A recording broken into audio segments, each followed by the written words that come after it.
Hello साथियों, नमस्कार। स्वागत है आप सभी का। कैसे हैं आप सब? उम्मीद करते हैं आप सभी बहुत अच्छे होंगे। दोस्तों, आज के इस वीडियो में हम सब बात करेंगे राष्ट्रीय उद्यान भाग 2 के बारे में। राष्ट्रीय उद्यान और पक्षी विहार का भाग 1 आपको हम दे चुके हैं। आज भाग 2 आपके समक्ष है। इसमें हम और 35 सवाल करेंगे, यानी कुल मिला के 35 + 35 70 सवाल हो जाएंगे। इसके बाद हमारा भाग 3 आपके लिए केवल बचेगा।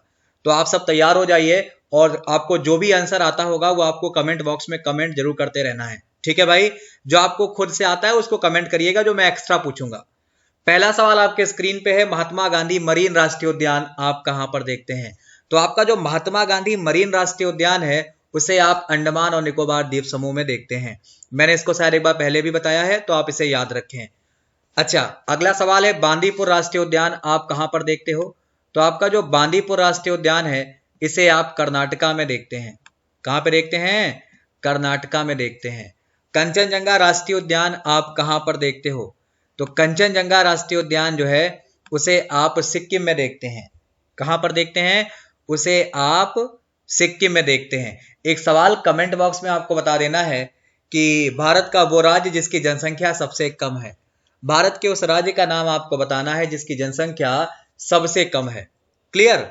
चलिए आगे बढ़ते हैं और अगले सवाल की तरफ। तो बांधवगढ़ राष्ट्रीय उद्यान आपको कहां पर दिखाई देगा? आपका जो बांधवगढ़ राष्ट्रीय उद्यान है ये आपको कहां पर दिखाई देगा? तो ध्यान रखिएगा, ये आपको मध्य प्रदेश में दिखाई देगा। अच्छा, एक सवाल कमेंट बॉक्स में आप लोग और लिख दीजिएगा कि मध्य प्रदेश में बाघों की वर्तमान संख्या कितनी है? मध्य प्रदेश में वर्तमान में कितने टाइगर हैं? ठीक है भाई, ये चर्चित आंकड़े हैं और आपको पता होने चाहिए। तो कमेंट बॉक्स में आप इसका उत्तर जरूर लिखें। चलिए, हेमिस राष्ट्रीय उद्यान आपको कहां पर दिखाई देगा? हेमिस राष्ट्रीय उद्यान के विषय में बात करेंगे तो ये आपको लद्दाख में दिखाई देगा। कहां पे? लद्दाख में दिखाई देगा। ये बहुत ज्यादा जरूरी रहने वाला है आपके लिए। चलिए आगे बढ़ते हैं। दुधवा राष्ट्रीय उद्यान आपको कहां पर दिखाई देगा? दुधवा राष्ट्रीय उद्यान के विषय में बात करेंगे तो ये आपको कहां पर दिखाई देगा? ये आपको उत्तर प्रदेश में दिखाई देगा। ये फेमस है हिरण और बारहसिंघा के लिए। मैंने पहले ही आपसे बता रखा है। ये उत्तर प्रदेश में एक स्थान पड़ता है लखीमपुर खीरी, वहीं पर आपको दिखाई पड़ता है। एक सवाल आपको कमेंट बॉक्स में और बताना है, भारत का सबसे बड़ा राष्ट्रीय उद्यान कौन सा है? भारत के सबसे बड़े राष्ट्रीय उद्यान का जो है नाम आपको बताना है कि कौन सा है। ठीक है, ये आपके लिए इंपॉर्टेंट है। चलिए आगे बढ़ेंगे। तो कैंपबेल बे राष्ट्रीय उद्यान जो है वो कहां पर पड़ेगा? कैंपबेल बे राष्ट्रीय उद्यान के विषय में बातचीत करेंगे तो ये आपको कहां दिखाई पड़ेगा? ये अंडमान और निकोबार द्वीप समूह में दिखाई पड़ेगा। आप इसे जरूर ध्यान में रखिएगा, ये बहुत इंपॉर्टेंट है। ठीक है भाई, आइए आगे बढ़ते हैं। तो अगला सवाल है, अन्नामलाई राष्ट्रीय उद्यान या इंदिरा गांधी राष्ट्रीय उद्यान आपको कहां दिखाई पड़ेगा? तो ये आपके लिए इंपॉर्टेंट है। ये आपको तमिलनाडु में दिखाई पड़ेगा। कहां पे? ये आपको तमिलनाडु में दिखाई पड़ेगा। एक सवाल आपको करना है कमेंट बॉक्स में कि वर्तमान में उत्तर प्रदेश में सीएम के पद पे कौन है? वर्तमान में यूपी में सीएम यानी मुख्यमंत्री के पद पे कौन कार्य कर रहा है? चलिए हम आगे बढ़ते हैं। गुमटी वन्यजीव अभ्यारण्य आप कहां पर देखते हैं? गुमटी वन्यजीव अभ्यारण्य के विषय में सवाल है। इसे आप कहां पर देखते हैं? तो इसे आप त्रिपुरा में देखते हैं। कहां पे भाई? इसे आप त्रिपुरा में देखते हैं। ये बहुत ज्यादा इंपॉर्टेंट रहेगा आपके लिए, बिल्कुल भूले ना। बहुत ज्यादा सिलेक्टेड, बहुत ज्यादा इंपॉर्टेंट। चलिए आगे बढ़ा जाए। तो मुरलेन राष्ट्रीय उद्यान आप कहां पर देखोगे? ये आपका जो मुरलेन राष्ट्रीय उद्यान है ये आपको मिजोरम में दिखाई देगा। कहां पे? मिजोरम में दिखाई देगा, जो आपके लिए बहुत ज्यादा महत्वपूर्ण है, बहुत ज्यादा इंपॉर्टेंट है और आप इसे याद रखें, भूलें ना। ठीक है भाई, चलिए आगे बढ़ा जाए। तो अगला सवाल आपके लिए यहाँ पे लिखा हुआ है, रणथंबोर राष्ट्रीय उद्यान आप कहां पर देखते हैं? तो रणथंबोर राष्ट्रीय उद्यान जो आपका है वो आपको राजस्थान में दिखाई देगा। कहां पे? ये आपको राजस्थान में दिखाई देगा और ये आपके लिए बहुत ज्यादा जरूरी भी है ना भाई। चलिए, क्लाउडेड लेपर्ड राष्ट्रीय उद्यान आपको कहां दिखाई देगा? तो आपका जो क्लाउडेड लेपर्ड राष्ट्रीय उद्यान है ये आपको त्रिपुरा में दिखाई देगा। एक सवाल आपको बताना है कमेंट बॉक्स में कि ऊंटों के मेले कहां लगते हैं? ऊंटों का जो मेला है वो कहां लगता है? ये आप में से जो बच्चे चाहें वो बता सकते हैं कमेंट बॉक्स में, है ना भाई। चलिए आगे बढ़ते हैं। तो मुकुर्थी राष्ट्रीय उद्यान आपको कहां दिखाई देगा? आपका जो मुकुर्थी राष्ट्रीय उद्यान है ये आपको कहाँ दिखाई देगा? तो ये आपको तमिलनाडु में दिखाई पड़ेगा। कहाँ पे? तमिलनाडु में दिखाई पड़ेगा। ध्यान रखिएगा, बहुत ज्यादा इंपॉर्टेंट रहेगा आपके लिए। चलिए अगला सवाल आपके समक्ष है कि कान्हा राष्ट्रीय उद्यान आपको कहाँ दिखाई पड़ेगा? आपका जो कान्हा राष्ट्रीय उद्यान है वो आपको कहाँ दिखाई पड़ेगा? तो कान्हा राष्ट्रीय उद्यान आपको मध्य प्रदेश में दिखाई पड़ता है। कहाँ पे? मध्य प्रदेश में दिखाई पड़ता है। अगला सवाल है चंदोली राष्ट्रीय उद्यान आपको कहाँ दिखाई पड़ेगा? तो चंदोली राष्ट्रीय उद्यान आपको जहां दिखाई पड़ेगा उसका नाम है महाराष्ट्र। ध्यान रखेंगे, बहुत ज्यादा इंपॉर्टेंट है। अच्छा, कमेंट बॉक्स में बताइएगा वर्तमान में महाराष्ट्र में जिलों की संख्या कितनी है? महाराष्ट्र में वर्तमान में कितने जिले हैं? ये आपको क्या करना है भाई? ये आपको कमेंट करके बता देना है। देखते हैं कितने लोग बताते हैं आप में से। हम सबका कमेंट बाद में चेक करते हैं। अगला सवाल है केशु ब्रह्मानंद रेड्डी राष्ट्रीय उद्यान कहाँ पड़ेगा? तो ये जो आपका केशु ब्रह्मानंद रेड्डी राष्ट्रीय उद्यान है ये आपका तेलंगाना में पड़ता है। कहाँ पे? ये आपका तेलंगाना में पड़ता है। आप इसे ध्यान में रखिएगा, ये बहुत ज्यादा इंपॉर्टेंट है आपके लिए, है ना भाई। चलिए आगे बढ़ते हैं। माउलिंग राष्ट्रीय उद्यान कहाँ स्थित माना जाता है? माउलिंग राष्ट्रीय उद्यान आप कहाँ पर स्थित मानते हैं? तो माउलिंग राष्ट्रीय उद्यान को आप अरुणाचल प्रदेश में मानते हैं। कहाँ पे मानते हैं? अरुणाचल प्रदेश में मानते हैं। ये बहुत ज्यादा इंपॉर्टेंट रहेगा। अगला सवाल है गिर राष्ट्रीय उद्यान आप कहाँ मानते हैं? तो ये जो आपका गिर राष्ट्रीय उद्यान है उसे आप गुजरात में मानते हैं। कहाँ मानते हैं? गुजरात में मानते हैं। ये बहुत ज्यादा जरूरी है आपके लिए, बहुत ज्यादा इंपॉर्टेंट भी रहेगा। ठीक है, चलिए तो सुल्तानपुर राष्ट्रीय उद्यान आप कहाँ पर देखते हैं? सुल्तानपुर राष्ट्रीय उद्यान जो है उसे आप हरियाणा में देखते हैं। कहाँ पर? हरियाणा में देखते हैं। बहुत ज्यादा इंपॉर्टेंट रहेगा, भूलिएगा नहीं। एक सवाल कमेंट बॉक्स में आपको और बता देना है कि हरियाणा में वर्तमान में जिलों की संख्या आप कितनी मानते हैं, या वर्तमान में हरियाणा में कितने जिले हैं, ये आपको बता देना है। कौन बताएगा? कमेंट बॉक्स में। चलिए आगे बढ़ते हैं। पिन वैली राष्ट्रीय उद्यान जो है वो कहाँ है? पिन वैली राष्ट्रीय उद्यान को आप हिमाचल प्रदेश में देखते हैं। कहाँ पे देखते हैं? इसे आप हिमाचल प्रदेश में देखते हैं। ये बहुत ज्यादा आपके लिए जरूरी है, बहुत ज्यादा आपके लिए इंपॉर्टेंट है। चलिए आगे बढ़ेंगे। तो अगला सवाल है आपके समक्ष दाची गाम व राष्ट्रीय उद्यान आप कहाँ पर देखते हो? दाची गाम राष्ट्रीय उद्यान के विषय में अगर हम बात करते हैं तो ये आप जम्मू कश्मीर में देखते हैं। कहाँ पे? जम्मू कश्मीर में देखते हैं। ये बहुत ज्यादा जरूरी भी है आपके लिए। ठीक है, चलिए आगे बढ़ेंगे। अगला सवाल है झांसी, ये रानी झांसी मरीन राष्ट्रीय उद्यान आप कहाँ पर देखते हैं? तो रानी झांसी मरीन राष्ट्रीय उद्यान हम अंडमान निकोबार द्वीप समूह में देखते हैं। कहाँ पे? अंडमान निकोबार द्वीप समूह में देखते हैं। आप इसे याद जरूर रखें। अगला सवाल है भगवान महावीर मोल्लेम राष्ट्रीय उद्यान आप कहाँ पर देखते हैं? तो ये भगवान महावीर मोल्लेम राष्ट्रीय उद्यान हम लोग गोवा में देखते हैं। कहाँ पे देखते हैं? गोवा में देखते हैं। अच्छा, एक सवाल आपको बताना है, गोवा को कौन से वाले केले का जीआई टैग दिया गया था?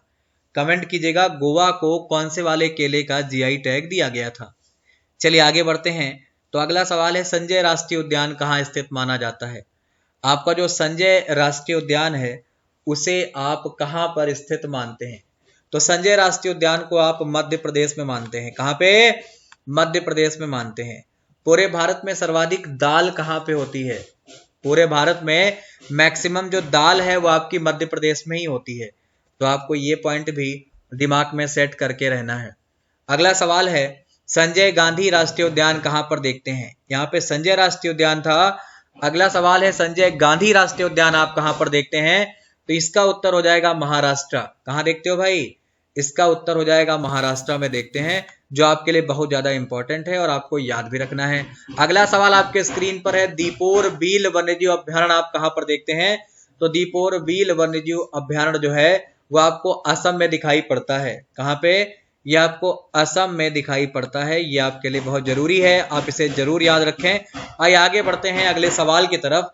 तो 1936 में स्थापित भारत का पहला राष्ट्रीय उद्यान किस राज्य में स्थित है? 1936 में स्थापित भारत का पहला राष्ट्रीय उद्यान हम कहां पर देखते हैं? तो ये हम लोग देखते हैं उत्तराखंड में। ये आपका जिम कॉर्बेट राष्ट्रीय उद्यान है। इसके बारे में आप सब जानते हैं। ठीक है भाई, जिम कॉर्बेट राष्ट्रीय उद्यान को जब स्थापित किया गया था 1936 में, उस समय इसका नाम था हेली नेशनल पार्क, और बाद में इसका नाम 1957 में क्या कर दिया गया? जिम कॉर्बेट राष्ट्रीय उद्यान कर दिया गया। तो ये आपको जरूर ध्यान में रखना है। इसे आप बिल्कुल भूलें ना। चलिए आगे बढ़ते हैं। तो 2014 की विश्व धरोहर स्थलों की सूची में जोड़ा गया ग्रेट हिमालयन नेशनल पार्क जो है वो आप कहां पर देखते हैं? तो ये आपका सवाल नंबर जो 28 है, इसे आप हिमाचल प्रदेश में देखते हैं। कहां पे देखते हैं? इसे आप हिमाचल प्रदेश में देखते हो। ठीक है, ग्रेट हिमालयन नेशनल पार्क के बारे में हम सब बातचीत कर रहे हैं। ये आपके लिए बहुत ज्यादा इंपॉर्टेंट है, बहुत ज्यादा जरूरी है। चलिए आगे बढ़ेंगे। तो अगला सवाल है, अपनी अद्भुत ब्लैक बक प्रजाति के लिए सबसे प्रसिद्ध ब्लैक बक नेशनल पार्क जो है वो भारत के किस राज्य में है? तो ये भारत के गुजरात राज्य में है। कहां पे है? ये भारत के गुजरात राज्य में है। और आपको याद रखना है, ये आपके एग्जाम के लिए भी बहुत जरूरी है। एक सवाल आपको कमेंट बॉक्स में करना है, भारत का सबसे बड़ा क्रिकेट स्टेडियम कौन सा है? जो आपको कमेंट बॉक्स में लिखना है। तो भारत का सबसे बड़ा क्रिकेट स्टेडियम आपका गुजरात में है, और है कौन सा वो लिखना है। अगला सवाल है, आचान कमार वन्यजीव अभ्यारण्य जो है वो आप कहां पर देखते हो? तो आपका आचान कमार वन्यजीव अभ्यारण्य जो है वो छत्तीसगढ़ में दिखाई पड़ता है। कहां पे है ये? ये छत्तीसगढ़ में दिखाई पड़ता है, और आप इसे ध्यान में जरूर रखें। चलिए आगे बढ़ते हैं। तो अगला सवाल है, मृगावनी राष्ट्रीय उद्यान आप किस राज्य में देखोगे? तो मृगावनी राष्ट्रीय उद्यान के बारे में अगर हम बात करते हैं तो इसे हम तेलंगाना में देखेंगे। कहां पे? इसे हम तेलंगाना में देखेंगे। एक सवाल कमेंट बॉक्स में आपको कमेंट कर देना है सभी को कि ये आपका जो तेलंगाना है इसका गठन कब माना जाता है? तेलंगाना का गठन कब हुआ था, ये आपको कमेंट बॉक्स में लिख देना है। चलिए आगे बढ़ते हैं। अगला सवाल है, सुखना झील वन्यजीव अभ्यारण्य आप कहां पर देखोगे? तो सुखना झील वन्यजीव अभ्यारण्य को लेकर सवाल है, और इसका जवाब हो जाएगा चंडीगढ़ में देखेंगे। कहां पे? चंडीगढ़ में देखेंगे। एक सवाल आपको और कमेंट करना है, चंडीगढ़ किसकी किसकी राजधानी है? ये आप सभी को कमेंट बॉक्स में कमेंट करके जरूर बता देना है कि किसकी किसकी राजधानी है। ठीक है भाई, चलिए आगे बढ़ा जाए। तो अगला सवाल है, सुंदरवन राष्ट्रीय उद्यान आप कहां पर देखते हो? तो सुंदरवन राष्ट्रीय उद्यान जो है उसे हम पश्चिम बंगाल में देखते हैं। कहां पे देखते हैं? इसे हम पश्चिम बंगाल में देखते हैं, और ये बहुत जरूरी है, आपको याद भी रखना है। अगला सवाल है, फावंगपुई ब्लू माउंटेन राष्ट्रीय उद्यान आप कहां पर देखते हो? ध्यान से बताइए, इसे आप कहां पर देखते हो? फावंगपुई ब्लू माउंटेन राष्ट्रीय उद्यान जो है इसे हम लोग मिजोरम में देखते हैं। कहां पे? इसे हम लोग मिजोरम में देखते हैं। आप इसे याद भी रखिएगा, बिल्कुल भूले ना, बहुत ज्यादा इंपॉर्टेंट है। अगला सवाल है, गुरु घासीदास राष्ट्रीय उद्यान जो है वो आप कहां पर देखते हो? तो गुरु घासीदास राष्ट्रीय उद्यान को लेकर अगर सवाल पूछता है, इसे हम लोग देखते हैं कहां पे? छत्तीसगढ़ में। एक सवाल आपको कमेंट करके बताना है कि छत्तीसगढ़ किससे अलग होकर बना था, और वर्तमान में छत्तीसगढ़ का क्षेत्रफल कितना है, एरिया कितना है। ये आप सभी को क्या बताना है? ये आप सभी को कमेंट बॉक्स में कमेंट करके बताना है।